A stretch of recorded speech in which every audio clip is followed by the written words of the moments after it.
चलिए बच्चों सॉल्व करते हैं आर एस अग्रवाल का एग्जाम्पल नंबर 3। एग्जाम्पल नंबर 3 क्या बोल रहा है, देखिए right the coefficient of x square in each of the following. Coefficient के बारे में आपको इंट्रोडक्शन वाले पार्ट्स में बताया गया है। कोएफिशिएंट जिसका निकालने बोलेगा बच्चों, उसका जो मल्टीपल होता है वही उसका क्या होगा, कोएफिशिएंट। तो चलिए सबसे पहले तो यहाँ पर क्या है, मल्टीप्लाई, यानी कि इसको पहले मल्टीप्लाई करके सॉल्व करना होगा। तो चलिए करते हैं। पहले क्वेश्चन तो क्लियर है। यहाँ पर जो चार चार क्वेश्चन है, हर एक में आपको एक्स स्क्वायर का कोएफिशिएंट निकालना है। तो कोएफिशिएंट के बारे में हम आपको क्या है ना, इंट्रोडक्शन वाले पार्ट्स में बताए हैं, वहां से अगर देखिएगा तो भी समझ में आएगा, और फिर से हम इसको यहाँ बता रहे हैं, उससे भी आप क्या है ना समझ जाइएगा। तो चलिए गुना करते हैं बच्चों। पहले प्रोडक्ट x इंटू 3x, देखिए x into 3x, x into -4 plus plus plus x into 3x plus minus minus x into 4 minus plus minus 3 into 3x और minus minus plus 3 into 4। Multiply कीजिए 3 into x into x 3x square minus 4x plus minus 9x और plus 12। तो इसको जब हम product किए, multiply किए, तो ये हमको मिला। अब क्वेश्चन में चलिए क्या निकालने बोल रहा है, कोएफिशिएंट ऑफ एक्स स्क्वायर। तो यहाँ पर देखिए एक्स स्क्वायर आपके पास कहाँ पर है, तो देखिए यहाँ पर एक्स स्क्वायर है। तो एक्स स्क्वायर का कोएफिशिएंट मतलब उसका जो मल्टीपल होता है उसी को हम लोग क्या बोलते हैं, कोएफिशिएंट। तो यहाँ एक्स स्क्वायर का मल्टीपल कौन है, 3, यानी कि क्या होगा इसका answer, coefficient of x square equal to क्या लिखेंगे, 3। इस क्वेश्चन में कोएफिशिएंट ऑफ एक्स स्क्वायर क्या आएगा, 3। तो सबसे पहले मल्टीप्लाई करेंगे तब आपको कोएफिशिएंट ऑफ एक्स स्क्वायर इसमें दिखेगा। चलिए उसी तरह से यहाँ पर करते हैं बच्चों मल्टीप्लाई।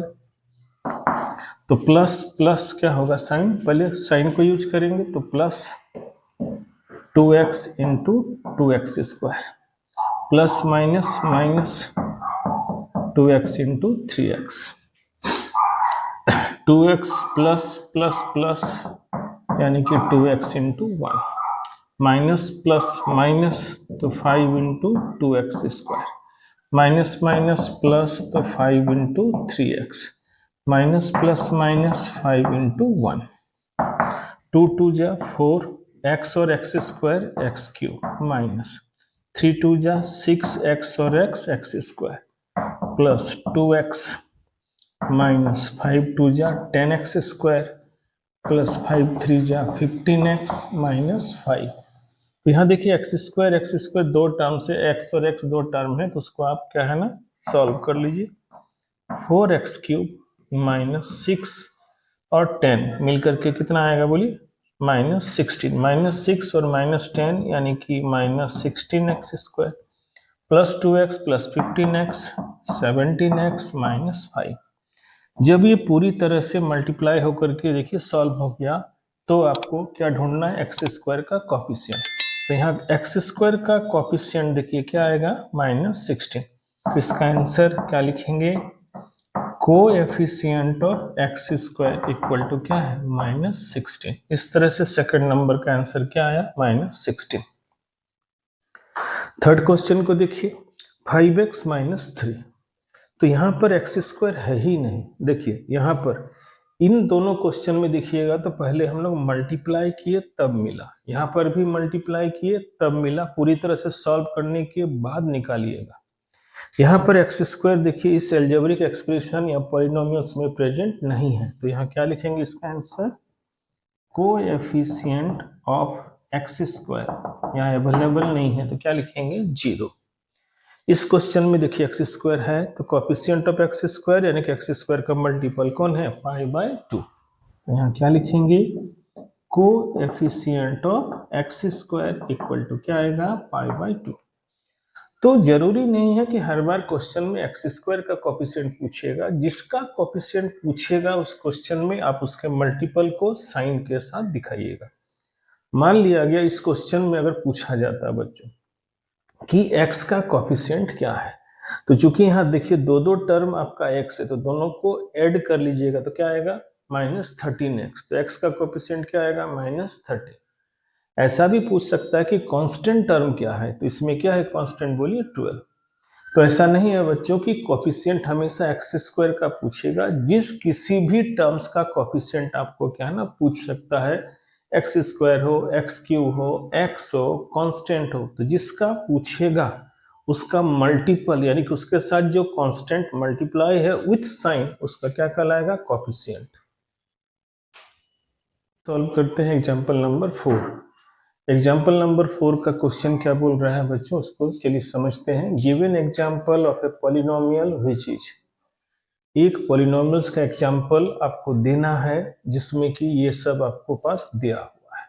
तो यहाँ पर अगर आप क्वेश्चन को देख रहे हैं, मोनोमियल, मोनोमियल, बाइनोमियल और ट्राइनोमियल, तो ये टाइप्स ऑफ पॉलिनोमियल्स में हमने पढ़ा है। टर्म्स के बेसिस पर टाइप्स ऑफ पॉलिनोमियल्स क्या होते हैं, मोनोमियल मतलब वन टर्म वाला, मोनोमियल वन टर्म वाला, बाइनोमियल क्या होगा, दो टर्म वाला, और ट्राइनोमियल क्या होगा, तीन टर्म वाला, और उसमें डिग्री दिया हुआ है। तो ध्यान रखेंगे बच्चों, इसमें आप जो चाहे वेरिएबल यूज कर सकते हैं, जो चाहे आप कांस्टेंट का इस्तेमाल यानी कि कोफिशिएंट का इस्तेमाल कर सकते हैं, और डिग्री को आपको क्या ना मेंटेन रखना है। तो चलिए मोनोमियल में डिग्री 1 वाला, तो चलिए हम अगर 3x लिखेंगे तो भी सही होगा, -5x लिखेंगे तो भी सही होगा, सिर्फ x लिखेंगे तो भी सही होगा। इसमें ढेरों सारा एग्जाम्पल्स बनेगा। एक डिग्री वाला मोनोमियल्स बहुत सारे हो सकते हैं, आप चाहें तो यहाँ इसको फ्रैक्शन में भी डाल सकते हैं, इससे कोई मतलब नहीं है, वेरिएबल को भी आप चेंज कर सकते हैं। ये तो समझ में आया। चलते हैं अगला, मोनोमियल डिग्री क्या है ना 5, सेम टर्म रख करके डिग्री 5 यूज कर दीजिएगा तो भी चलेगा, या फिर अलग अलग का इस्तेमाल कर सकते हैं। तो चलिए लेते हैं, मान लीजिए π/2 x का पावर 5, 3x का पावर 5 -1/7 x का पावर 5। इसमें कंपलसरी क्या है, आपको डिग्री 5 दिखाना ही होगा, यानी कि x के पावर 5 या जो भी वेरिएबल यूज कीजिएगा उसके पावर को आप कम और ज्यादा नहीं कर सकते, क्योंकि डिग्री आपके पास क्या दिया हुआ है 5। तो ये भी आपका, और भी अब जो चाहे आप यूज कर सकते हैं। अगला, ए बाइनोमियल ऑफ डिग्री क्या है 20, मतलब हाईएस्ट डिग्री 20 होगा, और बाइनोमियल में जो सेकंड टर्म होगा उसका डिग्री आप जो चाहे ले सकते हैं, लेकिन हाईएस्ट डिग्री 20 से ज्यादा नहीं होना चाहिए। बाइनोमियल है मतलब दो टर्म वाला। तो चलिए लिखते हैं 5x का पावर 20, ये तो लेना ही होगा, प्लस आप चाहें तो 1 में छोड़ सकते हैं। x का पावर 20 माइनस 3x का पावर 90, ये भी आप लिख सकते हैं। मैक्सिमम पावर से ज्यादा का आप डिग्री और इस्तेमाल नहीं कर पाइएगा। तो ये सब क्या है, देखिए बाइनोमियल डिग्री 20, बाइनोमियल्स क्या है, पॉलिनोमियल है जिसका डिग्री कितना है 20। तो ये कुछ भी हो सकता है। यहाँ चलिए आइए ट्राइनोमियल यानी कि तीन टर्म वाला, और जिसका डिग्री कितना होगा 3। तो चलिए जैसे 3x का पावर 3, ये डिग्री के लिए हमने यूज किया। ट्राइनोमियल यानी कि तीन टर्म, तो -5x² प्लस 2x, इसको भी रख सकते हैं, या x³ माइनस 5x² प्लस क्या है 7, ऐसा भी रख सकते हैं। x³ या क्या है 5x³ लिख देते हैं बच्चों, 5x³ माइनस 7x और प्लस 1। ये यहाँ पर इस एग्जाम्पल में आप डिग्री को मेंटेन करते हुए ट्राइनोमियल में तीन टर्म में आप किसी को भी किसी तरीके का इस्तेमाल कर सकते हैं, लेकिन ध्यान रहे डिग्री के साथ आप छेड़छाड़ नहीं कर सकते, उससे ज्यादा आप हाईएस्ट पावर उस एग्जाम्पल में नहीं ले सकते। तो ये तो आपको समझ में आ गया होगा। इसीलिए बच्चों आपको बार बार बोल रहे हैं क्या, कि इससे पहले वाले दो वीडियो जिसमें हमने इंट्रोडक्शन ऑफ पार्ट 1 और इंट्रोडक्शन ऑफ पार्ट 2 जो बना है उसको ध्यान से देखिए, तो आपको क्या होगा, किसी भी क्वेश्चन को चाहे वो एग्जाम्पल हो चाहे एक्सरसाइज बनाने में कोई भी दिक्कत नहीं आएगा। चलिए बच्चों सॉल्व करते हैं एग्जाम्पल नंबर 5। इसमें क्या बोल रहा है कि फॉर द पॉलिनोमियल, देखिए एक पॉलिनोमियल्स दिया हुआ है और ये सारे क्वेश्चन का आपको जवाब देना है। तो सबसे पहले बच्चों इसको हम लोग अरेंज करेंगे, और जो डिनोमिनेटर में है उसको भी हम लोग क्या है ना डिवाइड करके पहले तो सेपरेट करते हैं। तो देखिए पहले क्या होगा, x³ बाई क्या आएगा 5, प्लस 2x बाई 5, इसको इससे डिवाइड प्लस इसको इससे डिवाइड प्लस क्या आएगा 3/5 माइनस 7/2 x² और ये है क्या -x6। देखिए इसको हम क्या किए, जो डिवाइड में यानी कि डिनोमिनेटर में था उसको हर एक टर्म से हमने क्या किया, डिवाइड कर दिया और सारे टर्म्स को हम लोग क्या किए, अलग अलग कर लिए। अब आइए याद कीजिए, पढ़े हैं आप क्या standard form of A polynomials क्या होता है बोलिए। उसमें वेरिएबल्स का जो मैक्सिमम पावर होता है उसको आप डिक्रीजिंग ऑर्डर में अरेंज करते हैं। कैसे अरेंज करते हैं, डिक्रीजिंग ऑर्डर में। तो देखिए यहाँ पर सबसे ज्यादा पावर कौन है, 6 है, तो उसको पहले होना चाहिए। उसके बाद है कौन, 3, तो उसके बाद होना चाहिए ये 3 वाला, फिर आएगा 2 वाला, फिर आएगा 1 वाला और लास्ट में आएगा क्या बच्चों, कांस्टेंट। तो देखिए सबसे पहले इस क्वेश्चन को, यहीं से आप इस क्वेश्चन का जवाब दीजिएगा तो आपका सारा आंसर क्या आएगा, रॉन्ग आएगा। क्यों, क्योंकि ये अच्छे तरह से क्या है ना, सॉल्व किया हुआ नहीं है। मतलब डिनोमिनेटर जो है वो कॉम्बाइंड में है, तो हर एक को हमने डिनोमिनेटर यानी कि 5 से डिवाइड किया। ये सब तो अलग अलग है, उसको लिखा और फिर इसको अरेंज किया हमने किसमें, स्टैंडर्ड फॉर्म में।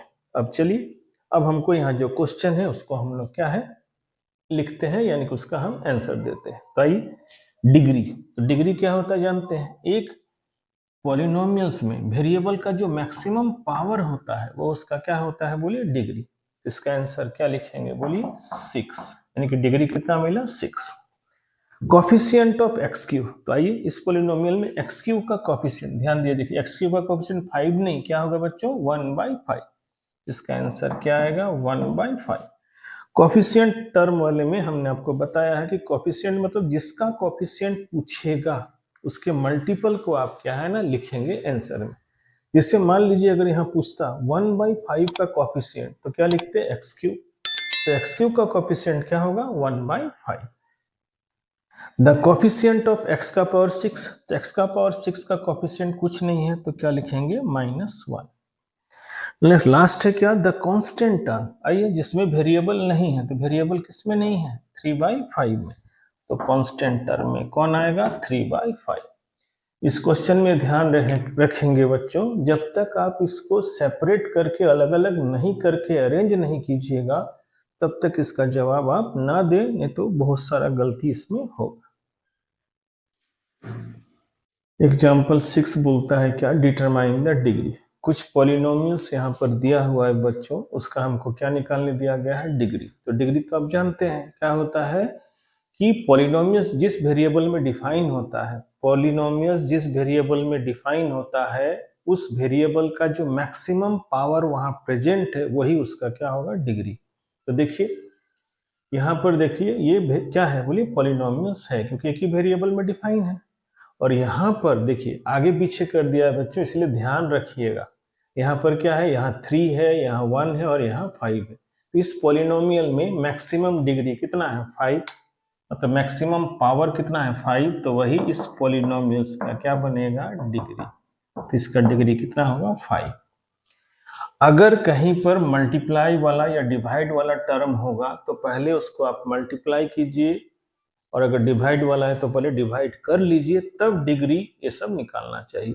तो यहाँ पर देखिए आप डिग्री क्या है ना, एग्जैक्ट तब तक नहीं लिख सकते जब तक कि आप इसको मल्टीप्लाई नहीं कीजिएगा। तो चलिए पहले मल्टीप्लाई करते हैं। तो वाई क्यू इंटू 1 क्या आएगा, वाई क्यू, और minus plus minus minus y q into y4 यानी कि y का पावर 7। मल्टीप्लाई में एक्सपोनेंट क्या होता है, ऐड होता है अगर बेस सेम है।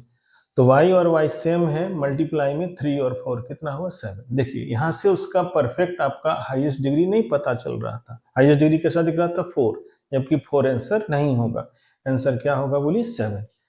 मतलब अगर किसी पॉलिनोमियल्स का जो एक्सप्रेशन दिया हुआ है अगर वो मल्टीप्लाई या डिवाइड में है तो उसको पहले मल्टीप्लाई और डिवाइड करेंगे, उसके बाद ही आप डिग्री वगैरह निकालेंगे।